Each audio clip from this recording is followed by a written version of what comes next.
நாம ரயில் திரைப்படத்தோட திரை விமர்சனத்தை தான் பார்க்க போறோம். உலகத்துல எல்லா மூலைகளிலுமே தொழிலுக்காக கூட்டம் கூட்டமா மக்கள் போயிட்டே தான் இருக்காங்க. அதனால உள்ளூர்காரங்களுக்கு புலம்பெயர்ந்த தொழிலாளிகள் மீது எப்பவுமே ஒரு வன்மமும், ஏளனமும், கிண்டலும் எப்பவுமே இருந்துட்டே இருக்கும். அப்படி நம்ம ஊர்ல இருக்கக்கூடிய வடமாநில தொழிலாளர்களை கூட ஒரு சிலர் அப்படியே பார்க்கறது உண்டு.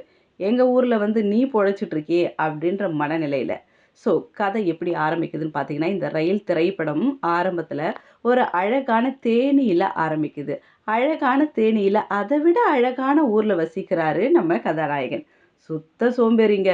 கையில தொழில் இருந்தும் என்னத்த அப்படின்ற மனநிலையில உலாவும் ஆசாமியும் இவரு. காலைல ஏஞ்சதும் வேலைக்கு போறேன் அப்படின்ற பேர்ல குடிச்சிட்டு உழைக்கிறவங்களெல்லாம் கிண்டல் பண்றாரு இவரு. குறிப்பா சரியான சாலை வசதியே இல்லாத தன்னோட ஊர்ல நிறைஞ்சு கிடக்கும் வடமாநில தொழிலாளிகள் மீது எப்பவுமே வன்மத்தோட இருக்கிறாரு.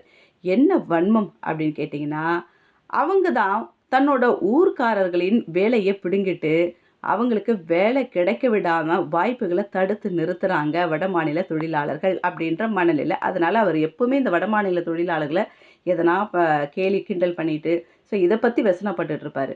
அவருக்கு துணையா, ஆமா மாப்ள அப்படின்ற கதாபாத்திரத்துல நடிச்சிருக்கிறாரு எழுத்தாளர் ரமேஷ் வைத்யா. ஒல்லியான தேகம், தென் மாவட்டத்திற்கே உண்டான வார்த்தை தோரணை அப்படின்ட்டு அசலான கதாபாத்திரம்னு வச்சுக்கோங்களேன். கதாநாயகன் குங்குமராஜின் எதிர் வீட்ல வசிக்கிறாரு வடமாநில தொழிலாளியான சுனில். சுனிலுக்கும் கதாநாயகனின் மனைவிக்கும் அக்கா, தம்பி அப்படின்ற அளவுல தான் ரொம்ப ஒரு புனிதமான, ஆத்மார்த்தமான ஒரு உறவு காட்டப்படுது. ஆனா கதாநாயகனுக்கு சுனில் பேச்சும், அவனோட இருக்கக்கூடிய இடம் இதெல்லாமே வந்து பெரிய பிரச்சனையா இருக்கு. ஏன்னா ஆல்ரெடி நம்ம கதாநாயகன் வந்து இந்த வடமாநிலத்தவர்களே வெறுக்கிறாரு பார்த்தீங்களா? ஸோ அதனால. இதனால ஒரு நாள் 2 பேருக்கும் பயங்கர சண்டை நடக்குது. அடுத்த நாளே பார்த்தீங்கன்னா, மிகப்பெரிய அசம்பாவிதம் நடக்குது. வட மாநிலத்திலிருந்து பிழைக்கிறதுக்காக தமிழகம் வந்த சுனிலுக்கு அப்படி என்னதான் ஆச்சு?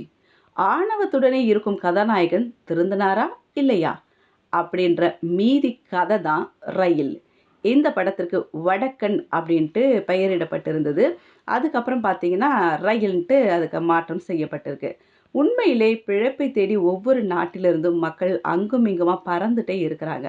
வடமாநில தொழிலாளிக்கு தமிழகம் அடைக்கலம் அப்படின்னா, இங்க நம்ம ஊர் மக்களுக்கு சிங்கப்பூர், மலேசியா அப்படின்றது தானே ஒரு விஷயமா பார்க்கப்படுது. நம்ம ஊர்ல நம்ம விட அதிகமா உழைக்கும் ஒரு வடக்கனை பார்த்து நம்ம வயிறு எரியிறோம் அப்படின்னா, அமீரகங்களுக்கு வேலைக்கு செல்லும் நம்ம ஆட்கள் அங்க இருக்கிறவங்க பார்த்து என்ன மாதிரியான வயித்தெரிச்சல் அடைவாங்க. ஏன்னா அவங்களும் இங்கிருந்து பிழைக்க போனவங்களாச்சே. எங்க ஊர்ல இருக்கக்கூடிய எங்க தொழில நீங்க பிடுங்கிட்டீங்களே அப்படின்ட்டு. சிங்கப்பூர், மலேசியா இந்த மாரி இடத்துலலாம் வசிக்கிறவங்க யோசிச்சா என்ன ஆகுறது? அந்த வலி புலம்பெயர்ந்தவர்கள் மட்டுமே அறிய முடியும். அந்த வலியை ரயில் குழுவினர் முடிந்தவரை கடத்தியிருக்கிறாங்க.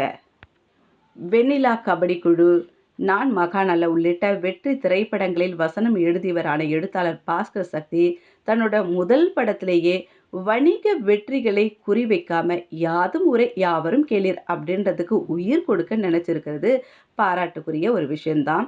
சம்டைம் இது சோர்வையும் கூட தருது. வேணா சின்ன விஷயத்தையும் மெனக்கட்டு சொல்லியிருக்கிறாங்க அப்படின்ட்டு நமக்கு யோசிக்க வைக்குது. பின்னணி இசைகளும் சில பாடல்களுக்கு கதைக்கு ஏற்ப சரியா அமைஞ்சிருக்கு. இசையமைப்பாளர் எஸ்.ஜே. ஜனனி நல்ல இசையை இன்னும் கூட வழங்கியிருக்கலாம் அப்படின்ட்டு சொல்லும்படியா இருக்குது. கிராம பின்னணிக்கு ஏற்ப சில இசைக்கோர்வைகளும் நல்லா இருக்குது இந்த படத்துல. இந்த படத்துல இன்னொரு கதாநாயகன் யார் தெரியுமா? ஒளிப்பதிவாளர் தேனி ஈஸ்வர் தான். தன்னோட ஒளிப்பதிவுல காட்சிக்கு காட்சி, கதைக்கு உயிரூட்டி இருக்கிறாருன்னே சொல்லலாம். ஸோ ஹீரோ, ஹீரோயின் அவங்களுடைய வேலையை கரெக்டா பண்ணியிருக்கிறாங்க அப்படின்னே சொல்லலாம். மொத்தத்துல ஆக்ஷன், த்ரில்லர் போல பரபரப்பா நம்ம அழைச்சிட்டு செல்லாத கதை அப்படின்றதால, பேசஞ்சர் ரயிலில் போகும் நிதானம் இருந்தா, இந்த ரயில்ல நீங்க ஒரு ரவுண்டு வரலாங்க. ட்ரை பண்ணி பாருங்க. வல்லவன் உங்களில் ஒருவன்